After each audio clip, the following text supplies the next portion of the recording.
नमस्कार दोस्तों, आज मैं बहुत ही मज़ेदार गारी गीत सुनाऊंगी। तो वीडियो को लाइक ज़रूर करें और अपने दोस्तों के साथ शेयर करें ताकि वो भी इसका आनंद उठा सकें। तो चलिए गीत सुनिए और आनंद लीजिए। और हाँ, यदि हमारे चैनल पर नए हैं तो प्लीज़ हमारे चैनल को सब्सक्राइब कर लीजिए। दुल्हा के बाहिना छिनार हम त सुनले बाड़ी,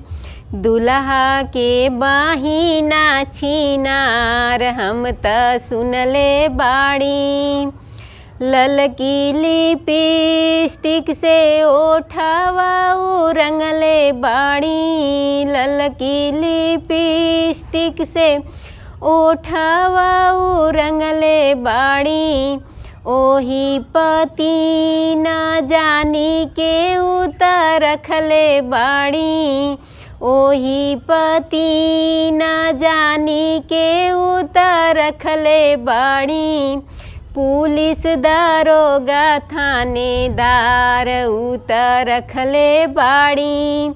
पुलिस दरोगा थानेदार हम त सुनले बाड़ी,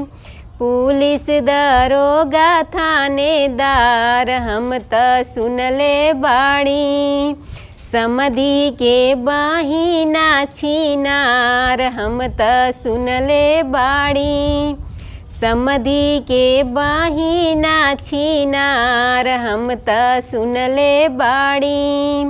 ललकी बिंदी उत माथवा पे सटले बाड़ी, ललकी बिंदी उत माथवा पे सटले बाड़ी, ओही पति न जानी के उतर रखले बाड़ी, ओही पति न जानी के उतर रखले बाड़ी, डीएम कमिश्नर सूबेदार हम त सुनले बाड़ी, डीएम कमिश्नर सूबेदार हम त सुनले बाड़ी, अगुआ के बाहिना छिनार हम त सुनले बाड़ी, अगुआ के बाहिना छिनार हम त सुनले बाड़ी, ललका दुपट्टा से सरवा ढकले बाड़ी, ललका दुपट्टा से सरवा ढकले बाड़ी, ओही पति न जानी के उतर रखले बाड़ी, ओही पति न जानी के उतर रखले बाड़ी,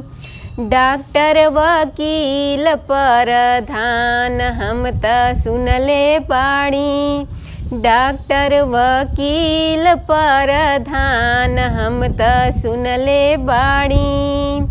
दुल्हा के बाहिना छिनार हम त सुनले बाड़ी, समधी के बाहिना छिनार हम त सुनले बाड़ी, अगुआ के बाहिना छिनार हम त सुनले बाड़ी। दोस्तों, गीत कैसी लगी कमेंट करके ज़रूर बताइएगा। फिर मिलते हैं अगली गीत में, तब तक के लिए आप लोग इंतज़ार करिए। Bye by.